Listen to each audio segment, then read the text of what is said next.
All right, I sprinted my way over here to our adjacent studio now alongside Allyson Cummings. Allyson, like we said, tonight starts the season. We're not going to preview the game, we're going to break down some awards. Megan just highlighted Coda Angbar, one of the newcomers coming up from D2, but this team is loaded Division I talent from the NCAA that they brought in. Who's your newcomer of the year? You mentioned NCAA, and it's very hard for me to overlook NCAA Division I talent in Connor Schmidt. That is who I'm picking. The reason why is the M&G scrimmage, he really stood out in my eyes. He was the complete all-star, laying out for pucks. He even had a goal of his own. A couple shots I thought were going to go in, but didn't. If you look up at the graphic, penalty minutes, 136. Now, that's a lot, but don't let those numbers fool you. He's coming from the United States Hockey League, a much different league from the ACHA, and head coach Greg Powers won't let that slide. I don't think it'll be a problem. He will be an impact player this year. Yeah, the big thing on that graphic to me was the penalty minutes. It's a lot of penalty minutes, and that really goes against ASU style. But if he's able to tone that down and give them an edge that they didn't already have, something they're missing against physical teams like U of A, that's a big addition. I agree with you on that pick.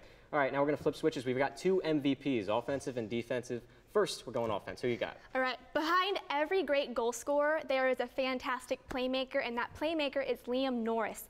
Last year, he centered a line between Danny McAuliffe and Cale Delinsky, who were fantastic point scorers. Those two together combined for 36 points on the year. Liam Norris had 30 of those assists. The graphic has 26 assists up there. That includes a season. 30 includes nationals. Liam Norris is smart, he's unselfish, and he sees the ice very well, allowing to get the puck up to players that need it. Coach has had him been skating with Ryan Ostertag this week in practice. Those two will click very nicely, I'm sure. Ryan Ostertag is the type of player that needs people to get him the puck, and Liam Norris can be that guy. Yeah, Liam Norris was one of the guys I thought could have that offensive MVP last season, but he really became, like you said, that playmaker for the guys like Cale. Now that all those big offensive weapons are gone, he might have to take over a bigger role. But you mentioned Ostertag. That wicked shot, he might be my guy. Yeah. All right, finally, our last question, our last award to give out, defensive MVP. Go for it.